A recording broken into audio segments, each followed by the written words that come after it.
তুমি বিয়ের সমাজে দেখতে যাও না, এই লোকটার বাড়িতে ভালো মতন একটা ঘর নেই রে, ই তো আমাকে মোটরসাইকেল দিতে পারবে না রে, ই তো আমাকে 4 চাকা দিতে পারবে না রে, ই তো আমাকে 2 লাখ টাকা দিতে পারবে না, ই তো আমাকে পালং দিতে পারবে না, ই তো আমাকে কুরসি দিতে পারবে না, ইয়ার বাপ আমার বাড়িতে ইয়ার বাড়িতে বরযাত্রী আসবে, ভালো করে সম্মান করতে পারবে না, একটু তো বসার জায়গা নাই রে। আল্লাহ রাসূল বলেছেন উম্মত 4 খানার মধ্যে আগেকার যদি 3 খানাই না থাকে রে, যদি গরিব হয় তো চলবে, খানদান যদি ছোট হয় তো চলবে, 3 নম্বরে বলেছেন যদি সুন্দর না হয় তো চলবে, দেখতে কালো হয় চলবে রে, নাকটা মোটা হয়েছে চলবে রে, চোখ গলা বড় হয়েছে চলবে, ঠোঁট মোটা হয়েছে চলবে। নবী বলেছেন উম্মত কিন্তু 4 নম্বর গুণ আছে, দিনদারি, কোরআন পড়তে জানে, নামাজ পড়ে, রোজা রাখে। ওরে সুবহানাল্লাহ, দিনদারি তার মধ্যে আছে। নবী বলেছেন উম্মত আগেকার 3 খানাকে বাদ দিয়ে দাও এবং 4 নম্বর দিনদারি আছে, ওই দিনদারি মেয়ে ছেলেকে তুমি বাড়িতে নিয়ে এসো, দিনদারিকে বাড়িতে নিয়ে এসো। বলবেন হাজী মাওলানা দিনদারি মেয়ে ছেলে বাড়িতে নিয়েছে কি হবে? আমার কথা নয়, যোগ্য যোগ্য আলেম বয়স আছেন, স্টেজে জিজ্ঞাসা করবেন। আল্লাহর নবী বলেছেন ওরে সুবহানাল্লাহ, আজকে আমরা বলি সোনা খুব দামি জিনিস রে, সোনাকে আমরা লুকিয়ে লুকিয়ে রাখি, টাকা আমাদের জানি দামি জিনিস, টাকাকে বাক্সতে বন্ধ করে করে রাখি। আজকে আমাদের চাঁদি হলো দামি জিনিস, চাঁদিকে বাক্সতে ভরে রাখি। আল্লাহ রাসূল বলেছেন উম্মত আদ দুনিয়া কুল্লুহা মাতা ওয়া খায়রু মাতা'id দুনিয়া আল মারআতুস সালিহা। আল্লাহর রাসূল বলেছেন এই দুনিয়াতে যত দামি দামি জিনিস আছে, জমিন হলো একটা দামি জিনিস, লোহা হলো একটা দামি জিনিস, তার থেকে দামি জিনিস হলো কি রে? চাঁদি। চাঁদির থেকে দামি জিনিস হলো আল্লাহর রাসূল বলেছেন সোনা। এই আমার উম্মত সমস্ত দুনিয়ার মালকে তুমি একদিকে রেখে দাও, আর একটা নেককার দিনদার তুমি যদি স্ত্রীকে নিয়ে এসেছো বাড়িতে, ওকে যদি একদিকে রেখে দাও, নবী বলেছেন তোমার সোনা দামি জিনিস হতে পারে, তোমার চাঁদি দামি হতে পারে, তোমার জমি জায়গা দামি জিনিস হতে পারে রে, তোমার টাকা পয়সা দামি জিনিস হতে পারে, কিন্তু সমস্ত দামি মালের মধ্যে সব থেকে দামি মাল হলো আল মারআতুস সালিহা, একটা নেককার দিনদার মেয়ে ছেলে। দিনদার মেয়ে ছেলে হলো সব থেকে নেককার। কিন্তু আমরা তো দেখি না নেককার, আমরা দেখি না। বিয়া শাদী হয় যেমনই বাড়িতে এলো আমরা দেখি না যে দিনদার আছে কে নেককার আছে, আর বাড়িতে আসা পর আল্লাহুস সামাদ, না নামাজ না রোজা না কিছু নেই। একটা গল্প হয়তো এর আগে আপনারা শুনেছেন, আজকে আপনাদেরকে বলছি, হাদিসের কথা নয়, গল্প। কেমন গল্প জানে? একটা বহু বিয়া হয়ে শ্বশুরের বাড়িতে গেছে, শ্বশুর বাড়িতে যায় সবাই বাড়িতে নামাজ পড়ছে, দাদা শাশুড়ি নামাজ পড়ে, নানা শাশুড়ি নামাজ পড়ে, যা জ্যাঠারি সবাই নামাজ পড়ছে, বহুটা ভাই নামাজ পড়ে না। কিন্তু 2 দিন 4 দিন যখন হয়েছে তখন ওর শাশুড়ি বলছে যে হাগে বহু নামাজ তুই কেন পড়িস না, নামাজ পড় না। তুই বহুটা কিন্তু জীবনে নামাজ পড়া জানে না ভাই, নামাজই পড়েনি জীবনে, একদিনও পড়েনি। এরকম পুরুষের মধ্যে আছে, নাই?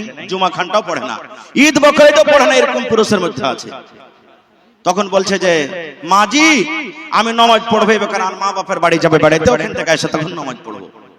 শাশুড়ি কিন্তু আর কিছু বললে না, জায়গা নতুন বহু আর কি বলতে যাবো, যে নামাজ পড়, জায়গা নতুন নতুন আছে। এবার বাড়ি গেছে ভাই, ওর মায়ের বাড়িতে গেছে, দেখছে তোর বাপ আইগনাতে ঢেরা ঘুরাইছে। ঢেরা বুঝেন তো ভাই, যারা নানা দাদরা আছেন এরা খুব ঢেরা ঘুরাইছে, এরা কিন্তু খুব বুঝবে। ঢেরা ঘুরাইছে। ই সালাম কালাম কি করবে বাপকে, যে মানে সালাম তো জানে না যে বাপকে সালাম দিতে হয়। ই যে মরা বেটা মরা, আয়রের বেটা এরা, কাকুরে বেটা কাকুরে, মানে মায়লোকের যা ভাষা, এক তো পড়ালেখা লয়, একবার আনসারটা চলছে ঝড় তুফান। বাপ তখন বলছে যে হারে বেটি, সবাই শ্বশুরের বাড়ি থেকে আসছে, আইসা আব্বার সাথে কত হাসি মুখে কথা, কত সালাম কালাম, আর তুই আইসার কেরা পাইছে যে আমাকে খালি গাইল দিছিস। বলছে গাইল দেবো না, গাইল দেবো না, এমন বাড়িতে আমার বিবাহ দিয়েছো, শুধু বলছো নামাজ পড়ো, নামাজ পড়ো। নামাজ পড়বো কেমন করে? নামাজ পড়া তুমি আমাকে কোনোদিন শিখালছো? বলছে কেন রে বেটি তুই নামাজ পড়তে জানিস না? বুঝে কখন নামাজ পড়া তুমি শিখাইলা? কোন মৌলবীর কাছে দিয়েছো? কোন মাদ্রাসাতে পড়ালেখা করতে দিয়েছো যে আমি নামাজ পড়তে জানবো? তো বলছে এক কাজ কর বেটি, তোর শ্বশুরের বাড়িতে কে কে নামাজ পড়েছে? বলছে আমার যা পড়ে, আমার ননদ পড়ে, আমার দাদা শাশুড়ি বুড়ি মানুষ উও পড়ে, আমার শাশুড়িও নামাজ পড়ছে। বাপ দেখেন কত বড় মৌলভী সাহেব, 8 বছর 10 বছর পড়ে মনে হয় কিছু শিখেনি, এরকম হয়েছে আমাদের মনে। আর বাপ তখন বলছে যে বেটি রে, তোর শ্বশুরের বাড়িতে যতটি নামাজ পড়ছে ওর মধ্যে তোর দাদা শাশুড়িটা হলো একটু খুব ভালো হুঁশিয়ার, পুরানা মানুষ, নামাজ কানুন নিয়ম কানুন ভালো করে জানে। ওয়ার পাঞ্জরে বেটি তুই খাড়িয়ে যাবি, ও যেমনি করে নামাজ পড়বে তুই অমনি করে নামাজটা পড়িস। বেটিও বুঝে নিলে বাপের কথা, তাই নাকি যে আব্বা? না তো হ্যাঁ।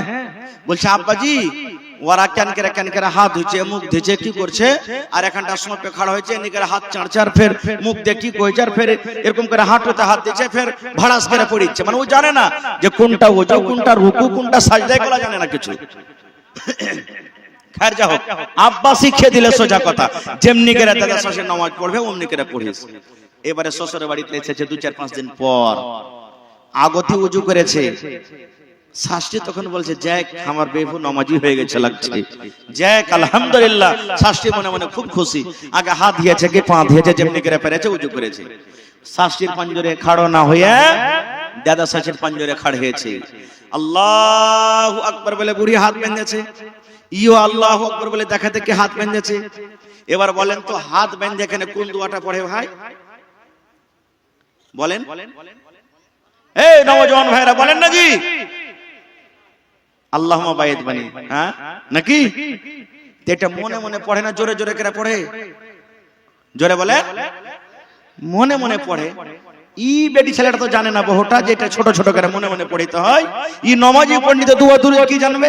ই তখন মনে মনে কইছে ই লিসি লাগানি বুড়ি আমাকে গাইল দিছে নাকি, ই কইছে আমাকে গাইল দিছে নাকি। ও ভাই নমাজের হালাতে মনে মনে মনে মনে যা পারলে ওকে গাইল দিলে। নমাজ পড়তে পড়তে পড়তে আমাদের সাধারণ খোঁকি চলে আসে। 2 মিনিট ভাই বসে, খোঁকি চলে আসে, আসে না? বুড়ি খুঁকে উঠেছে, ই মনে করছে বাপ তো কয়েছে যেমনি করে পড়বে অমনি করে পড়িস, তো ই খোঁক লেতে বুঝেন আমাকে নামাজে খোঁকতে হবে, বিনা না খোঁকাতে নামাজ হবে না। ইও ভাই খুঁকেছে, ইও খুঁকেছে। এই থাকতে থাকতে থাকতে দুয়া সূরা যখন হয়ে গেল, আল্লাহু আকবার বলে বুড়ি রুকুতে গেছে, বুড়ি রুকুতে গেছে। এবারে রুকুতে যাওয়ার টাইমে পাঞ্জরকার মানুষ আসলে একটু গতরে ঠেকা লাগবে না ভাই? জামাতে লাইনে নামাজ পড়ছেন তো ঠাসা লাগবে না? একটু লাগবে। তো আল্লাহু আকবার বলে যে বুড়ি রুকুতে গেছে, তো একটা কেহিনা খানটা বুড়ির কেহিনাটা একটু বহুটাকে লেগে গেছে। ই মনে মনে কইছে যে বাপ তো কইছে যেমনি করে পারবে অমনি করে পড়িস, এই বুড়ি যে আমাকে গুতা মারলে, আর মানে নমাজে গুতা মারতে হয়, না হলে ওখানে মারলে আমাকে গুতা। ই জওয়ান বহু ভাই এমন জোরে গুতা মেরেছে ওকে রুকু থেকে উল্টে ফেলে দিয়েছে। পরে তখন শাশুড়ি বলছে আরে মাগের বেটি মরে যে গেল, বুঝে ধুর জীবী মা আমার কি দোষ? আব্বা বলেছে যেমনি করে নামাজ পড়বে তো দাদা শাশুড়ি অমনি করে পড়িস, ও আমাকে একটু আসতে দিয়েছে, আমি একটু জোর করে দিয়েছি, তো কি হলো? এরকম স্ত্রী নিয়ে এসে জীবনে সুখ পাবেন ভাই? জোরে বলেন পাবেন? বন্ধুরে আমার, স্ত্রী যদি নেককার হয়, স্ত্রী যদি দিনদার হয়, ওরে সুবহানাল্লাহ, স্ত্রী যদি আপনার নেককার হয়, দিনদার হয় রে বন্ধু, আপনি যদি সারাবি হন, আপনি যদি বেনামাজি হন, আপনি যদি জুয়াখোর হন, আপনি যদি বেনামাজি হন, তবু আপনার ফরমাবরদার হয়ে থাকবে, আপনার মনে কিন্তু কষ্ট দিবে না। ওরে সুবহানাল্লাহ, আল্লাহর নবী বলেছেন এই দুনিয়াতে সব থেকে জালিম বাদশা, বড় বাদশা ফেরাউন দুনিয়াতে এসেছে। ফেরাউনের মতো বাদশা কিয়ামত পর্যন্ত না আসবে, না এসেছে। ফেরাউন সব থেকে জালিম বাদশা ছিল, ফেরাউন সব থেকে বড় বাদশা, ফেরাউন সব থেকে জালিম বাদশা। এবারে ফেরাউন যখন খোদা দাবি করে দিল আমি হলাম আল্লাহ, এই আমার কমের মানুষেরা তোমরা আমাকে আল্লাহ মনে করো, এই কমের মানুষেরা তোমরা আমাকে আল্লাহ মানো, আমাকে রব মানো।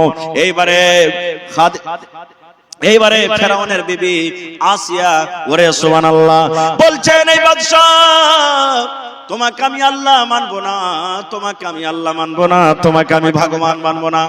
বলছে কেন তুমি মানবে না? আমি তো হলাম তোমার স্বামী আর তুমি হলে আমার বিবি, দুনিয়ার লোক আমাকে মানে, তুমি কেন মানবে না? এবারে আসিয়া বলেছিলেন ও বাদশাহ, তুমি আমার স্বামী হতে পারো, আমি তোমার স্ত্রী হতে পারি। স্বামী হিসাবে তোমাকে মানবো, স্বামী হিসাবে তোমার কথা আমি শুনবো, স্বামী হিসাবে তোমার জীবন আমি থাকবো, স্বামী হিসাবে যত তুমি আমাকে কথা বলবে আমি মেনে নিব। কিন্তু যখন রবের কথা আসবে, যখন দিনের কথা আসবে, শরীয়তের কথা আসবে, তখন কিন্তু তোমার কথা আমি শুনবো না, তোমার কথা আমি মানবো না। কেন? আমাকে যে বানিয়েছেন ওকে আমি রব মনে করি। আমার খালিক হলেন আল্লাহ, আমার মালিক হলেন আল্লাহ, আমার সত্তার হলেন আল্লাহ, আমার গাফফার হলেন আল্লাহ, আমার রব হলেন আল্লাহ। আল্লাহ ছাড়া কাউকে আমি আল্লাহ মানি না, এবং আল্লাহ রাব্বুল আমিন ছাড়া অন্য আমি কাউরির পূজা পাঠ করি না। এই জন্য বাদশাহ, স্বামী হিসাবে আমাকে যা বলবে আমি মানবো, কিন্তু আমি রব হিসাবে আমি তোমাকে মানবো না। নারে তাকবীর! এরকম স্ত্রী বাড়িতে যদি নিয়ে আসেন তো আপনার জীবনটা সুখ হয়ে যাবে। আল্লাহুস সামাদ। ভাইরে, মেলায় কথা আছে ভাই এই নিকাহ বিবাহ সম্পর্কে বলার। আল্লাহুস সামাদ। আজকে দেখেন আমাদের সমাজে আহা, এই যে বিবাহের টাইমে, বিবাহের সময়তে টাকা পয়সার আমরা লেনদেন করি। আপনার এলাকাতে আছে নাকি এটাও? এই যে আমার সভাপতি সাহেব একটুখানি আগে বলছিলেন যে গায়ের মুসলিমের সাথে বেটি ছেলে পালিয়ে যায় কেন? এক কারণ, প্রথম যে ওই বাপের হলে জিম্মেদারি, বাপ হলো পাগল, যে ওই বাপ মেয়েরাকে বেটিরাকে দ্বীনি লাইনে শিক্ষা দেয় না।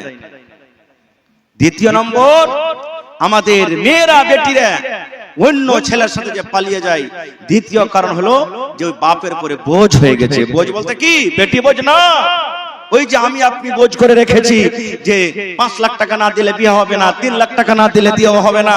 ওই মেয়েটা তো দেখছে আমার বাপের এত ক্ষমতা নেই টাকা দেওয়ার, কোনোদিন বাপের টাকা জুটবে না, আমার বিয়েও হবে না, তখন একটা ছেলের সাথে পালিয়ে গেল।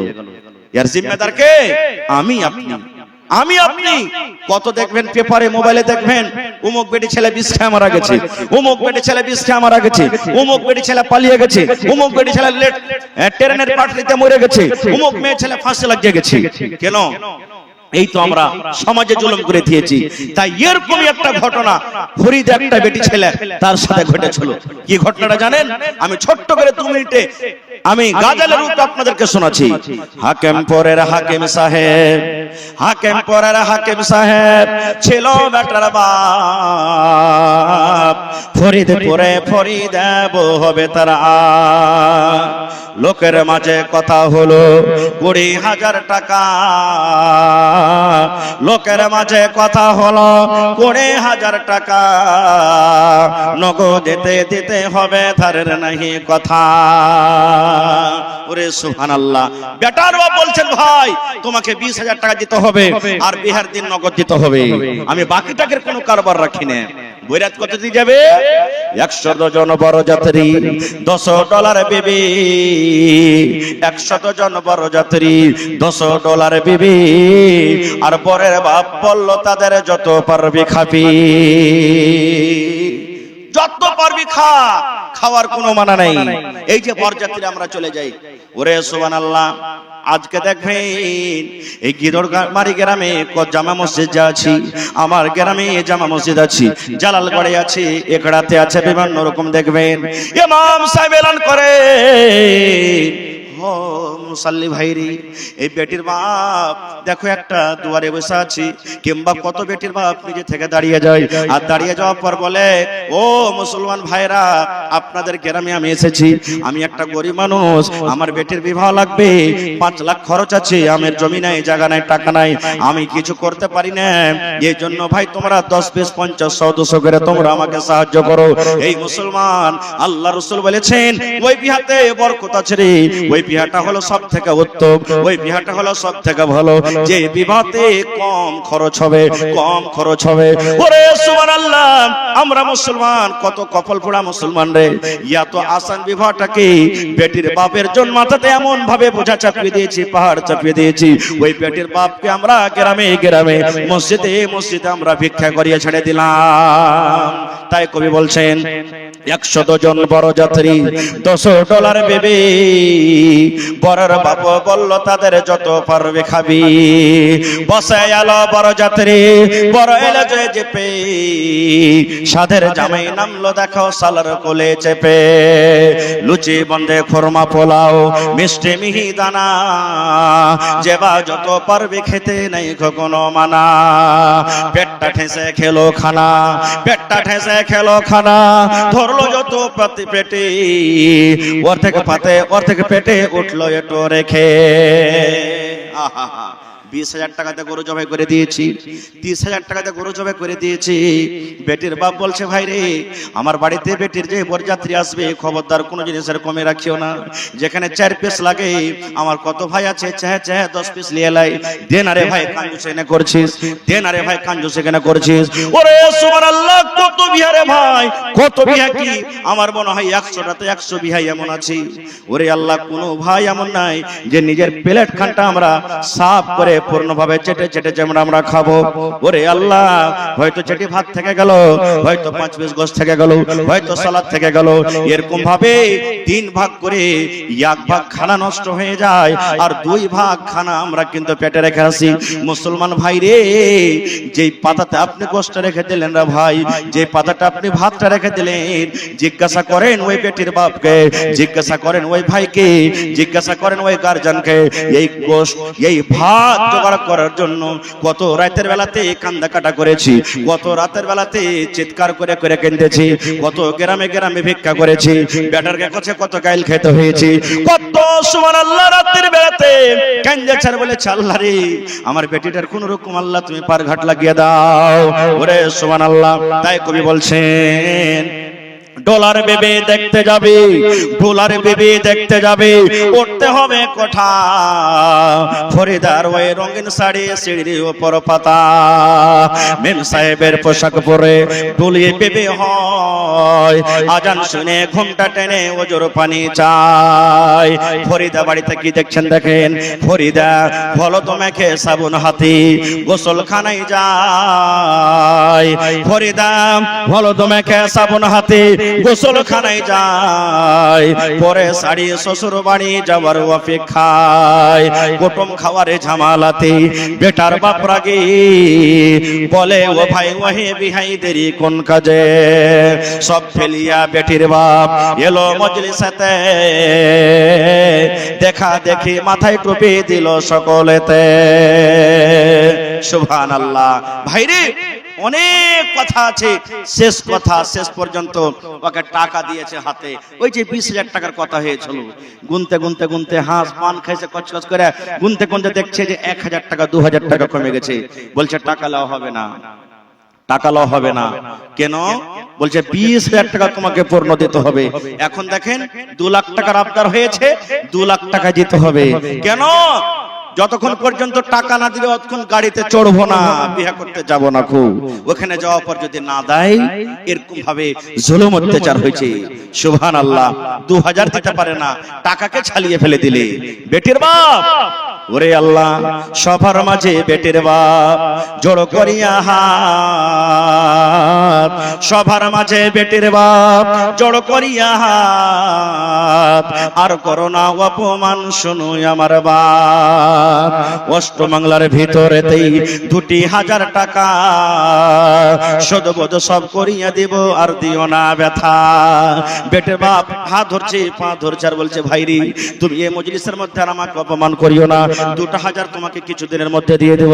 ওরে আল্লাহ, কত রকম বললে কিন্তু শুনলো না, শুনলো না খো বেটার বাপ লাফিয়া গেল ওঠে, শুনলো না খো বেটার বাপ লাফিয়া গেল ওঠে, জানলা হতে মুহূর্তে সব ফরিদা তাকিয়া তাকিয়া দেখি, ওরে সুবহানাল্লাহ, বাপ এত হাত ধরছে পা ধরছে কিন্তু বলছে না সবকে টাকা নিব। ওরে সুবহানাল্লাহ, জানলা থেকে বেটি ফরিদা তাকিয়া তাকিয়া দেখছি আর চোখ দিয়ে ঝরঝর ঝরঝর করে পানি ঝরছে। এবার ফরিদা আফসোস করে বলছে, আব্বা মরে পয়দা করে এত অপমান। ফরিদা বলছেন, আব্বা মরে পয়দা করে এত অপমান আর নিজের চোখে দেখা বলে রাখবো না খোজান। আল্লাহ তুমি আমার বাপের কোখে আমাকে দিয়েছো বেটি রূপী, আল্লাহ আমার বাবা আমার জন্য কত অপমান, এরকম জীবন রাখার থেকে না রাখাটাই ভালো। ওরে সুবহানাল্লাহ, তাই বলছেন আব্বা মরে পয়দা করে এত অপমান নিজের চোখে দেখা বলে রাখবো না খোজান। বিষের বোতল মুখে নিয়ে, বিষের বোতল মুখে নিয়ে খেলো কেঁদে কেঁদে, বিষের বোতল মুখে নিয়ে খেলো কেঁদে কেঁদে, গিলে নিল মরে গেল বিয়ের পোশাক পিন্দে। সমাজে তুমি তৈরি থাকো, সমাজে তুমি তৈরি থাকো ইহার জবাব দিতে, ধরবে যেদিন আল্লাহ পাক কাল কিয়ামতে। লুচি বন্দে খোরমা পোলাও আজকে খাওয়ার দিন, বিষ খাইয়াছে মরলো কেন সমাজ জবাব দিন। আল্লাহুস সামাদ। ভাইরে এরকম আমাদের সমাজে জুলুম অত্যাচার শুরু হয়ে গেছে, এর দায়ী কে, এর জিম্মাদার কে? আমি আপনি, আমরা মুসলমান। ভাই মুসলমান, তবে মায়েরা খালারাকে এখানে একটা কথা আর বলে দিই, এ আমার মায়েরা খালারা, নিজের জীবন নিজে দিতে হবে না। সমাজ যতই আপনার করে জুলুম করছে অত্যাচার করছে, কিন্তু আপনার অধিকার নাই যে নিজের জানটাকে নিজে শেষ করবেন। বিষ খেয়ে মরতে হবে না, ফাঁসি দিতে হবে না, পালিয়ে যেতে হবে না। সমাজ জীবে কিয়ামতের দিন আল্লাহ তার কাছে কোষে কাঠ ঘোড়াতে দাঁড় করে জবাব নেবে, কিন্তু আপনাকে নিজের জীবন নিজে দিতে হবে না। ভাই মুসলমান, এই বিষয় নিয়ে বলার আরো কিছু কথা ছিল, তবে ভাইরে হায়াত বাকি তো মোলাকাত বাকি, এই বিষয় নিয়ে আল্লাহ রাখি দিন ইনশাআল্লাহ কোনদিন আলোচনা করব। তবে ভাই আজকে এই মাদ্রাসার হলো জালসা, এই সমস্ত কথা, সমস্ত দিন, বিবাহ করার তারিকা, কিভাবে মোহর দিতে হবে, স্বামী স্ত্রী জীবনটা কিভাবে কাটবে, আল্লাহ রাসূল কিভাবে কাটতে বলেছেন, আমরা কোথায় শিখবো? এই মাদ্রাসাতে শিখবো। মাদ্রাসা আছে বলে আমরা আছি, মাদ্রাসা আছে বলে আমাদের মান সম্মান আছে, মাদ্রাসা আছে বলে আমাদের গৌরব আছে, আমাদের দিন আছে, আমরা নবী চিনছি, আল্লাহ চিনছি। আর মাদ্রাসা যদি না থাকে আমরা শরীয়ত থেকে, দিন থেকে কানা হয়ে যাব। ভাই এই জন্যই মাদ্রাসা আমাদেরকে চালাইতে হবে। আর মাদ্রাসার অন্য কোনো ইনকাম নাই, সরকারি কোনো সহযোগিতা আছে না, আপনারাই হলেন সব থেকে বড় সরকার। ইয়ার আগে আমি কয়েকবার এখানে আপনাদের এসেছি, মানুষেরা ওয়াজ শুনতে যেমন ভালো, ছোট হোক বড় হোক, নর হোক নারী হোক, দান করতে কিন্তু খুব এখানকার লোক ভালো। তবে ভাই 1 টাকা দিবেন তো 1 টাকা আপনাদের কাছে নিয়ে নেব। আলহামদুলিল্লাহ, দেখেন আপনাদের মাদ্রাসায় বেকারে বাউন্ডারি হয়তো শুরু হয়ে গেছে, 1 টাকা মাদ্রাসাতে লাগছে। ভাইরে দেখে কোন আল্লাহর বান্দা আছেন আজকে এই আমার গিদড়মারি এলাকাতে 1 কাঠা জমি দান করতে পারবেন মাদ্রাসাতে? মাদ্রাসার পাঞ্জরে থাকলে মিলিয়ে দেন, দূরে থাকলে 1 লাখ টাকা হোক, 1000 হোক, 50,000 হোক, 50 লাখ হোক, বিক্রি করে যা হবে আপনি লাগিয়ে দেবেন। এই যে আমার নাজিম ভাই বসে আছেন, মাহি টেন্ডওয়ালা, এর গ্রামে বনগামাতে জালসা, এই বেকারি কয় তারিখে জালসাটা ছিল ভুলছি, ওই জালসাতে আমি জমিন চাইলাম, 2 জন আল্লাহর বান্দা 1 ডিসমিল করে মাদ্রাসাতে জমিন দান করলে। এই এলাকাতে কেউ নাই এমন মারদে মুজাহিদ নাই, কোনো মা খালা দাদি নানি নাই, আমার মা দাদু দাদি মরে গেছেন, কিংবা নিজের জন্য 1 ডিসমিল কিংবা 1 কাঠা 2 ডিসমিল আমি জমিন দান করব। একটা লোক দেখি 20,000 টাকা দান করবেন, দেখি কোন আল্লাহর বান্দা বান্দি আছেন 10,000 করে 2-4-5টা কলম, 5,000 করে 10টা কলম, এবং 1,000 500 যা পারবেন এটা নিয়ত করেন যে কম করে 1 টাকাও মাদ্রাসাতে দিয়ে যাব, কিন্তু দিব, এই মাদ্রাসাকে চালাবো, এই নিয়ত আপনারা এত কষ্ট করে এসেছেন আর দিয়ে যাবেন ইনশাআল্লাহ। ভাই কমিটির লোক মহিলা প্যান্ডেলে চাদর দিয়েছেন, মা খালা আপনাকে প্যান্ডেলে চাদর ঘুরছে, মায়েরা আপনারা মন দিয়ে যেমন এর আগে দান করেছেন, আল্লাহুস সামাদ। এই গত পরশুদিন একটা জালসা ছিল আমার, সেদিন ডাবল জালসা ছিল, গত আরারিয়া বগলাটাঙ্গি সবাই চিনছেন।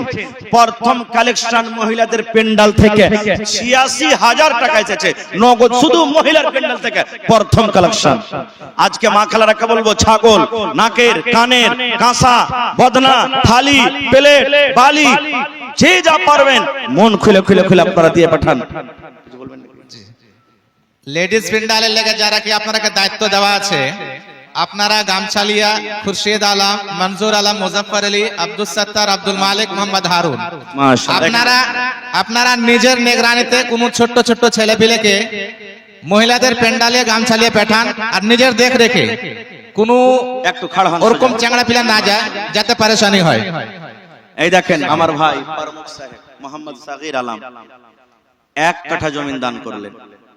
মা মারা গেছে। আহা, একটু জোরে নারা দিবেন না? নারে তাকবীর, আল্লাহু আকবার। এখনো কিন্তু আহা, এখনো যেরকম মুসলমানের নারা হচ্ছে, নারা হয়নি। আমার ওলামা বসে আছেন, জিজ্ঞাসা করেন। আল্লাহর রাসূল বলেছেন যখন আজান হয় শয়তান পাদ্দে পাদ্দে ফালায়, আল্লাহর আওয়াজ শুনবে না সেই, যেন আমার পাদের আওয়াজ যেন আল্লাহর আওয়াজ থেকে উঁচা হয়ে যায়। নাউযুবিল্লাহি মিন জালিক। আজকে এত জোরে নারা দেন যাতে শয়তানের কান পর্যন্ত আওয়াজ চলে যায়। জোরে বলেন নারে তাকবীর। মাশাআল্লাহ। দেখো ভাইয়ের জন্য কি বলে দোয়া করব। আহা, রব্বানা যালামনা আনফুসানা ওয়া ইল্লাম তাগফির লানা ওয়া তারহামনা লানাকুনান্না মিনাল খাসিরিন। রব্বানা আতিনা ফিদ দুনিয়া হাসানা ওয়া ফিল আখিরাতি হাসানাতাও ওয়া কিনা আযাবান নার। আল্লাহুম্মা ইগফির লি হাইয়িনা ওয়া মাইয়িতিনা ওয়া শাহিদিনা ওয়া গায়বিনা ওয়া সাগীরিনা ওয়া কাবীরিনা ওয়া যাকারিনা ওয়া উনসানা। হে রব্বুল আলামিন, আমার ভাই প্রমুখ সাহেব সাগির আলম, মা 1 বছর হয়ে গেল কবরে চলে গেছি। আজ দুনিয়াতে মা নাই। মা যদি থাকতো কত আদর করে মাকে মা মা বলে ডাকতো। আল্লাহ রে, মা কবরে চলে গেছেন। রব্বুল আলামিন, দুনিয়ার খবর পাওয়া যায় কিন্তু কবর একটা এমন দাস, কবর একটা এমন জায়গা, কবর একটা এমন দুনিয়া। 1 বছর হয়ে গেল মা কবরে চলে গেছেন, আজ পর্যন্ত মায়ের কোনো খবর এলো না। আয় আল্লাহ, আমি পাপী গুনাহগার হইতে পারি কিন্তু রব্বুল আলামিন তোমারই বান্দা। আল্লাহ তোমার দরবারে মন খুলে দোয়া করছি। আল্লাহ, আমার এই ভাইয়ের মা কবরে শুয়ে আছেন মাটির ঘরে, জানি না কি হালাতে আছে। আল্লাহ, নেককার দিনদার ছেলে দান করেছি। তোমার নবীর হাদিস আছে, যখন নেককার বেটা বেটিরা মা বাবার জন্য দান করে আল্লাহ রব্বুল আলামিন সেই দান কবরে পৌঁছে দেয়। আল্লাহ আশা ভরসা রেখে আল্লাহ তোমার রাহে 1 কাঠা জমিন দান করেছেন। মায়ের কবরে তুমি জান্নাতের বিছানা দিয়ে দাও। আল্লাহ, মায়ের কবরকে তুমি নূর দিয়ে মনোমর করে দাও। আব্বা বেঁচে আছে, আব্বাকে ভালো রাখো। আল্লাহ, ভাইকে তুমি সম্মানে রাখো, নেককার দিনদার করে রাখো। ছেলে মেয়ে যারা পড়ালেখা করছে দুনিয়া আখিরাতে আল্লাহ তুমি কামিয়াব করো। দায় দুশমন থেকে আল্লাহ বাঁচিয়ে রাখো। হাতে টাকাতে পয়সাতে বরকত দাও। রব্বানা তাকাব্বাল মিন্না ইন্নাকা আনতাস সামিউল আলিম। আমিন সুম্মা আমিন। আহা, আফসার আলীর স্ত্রী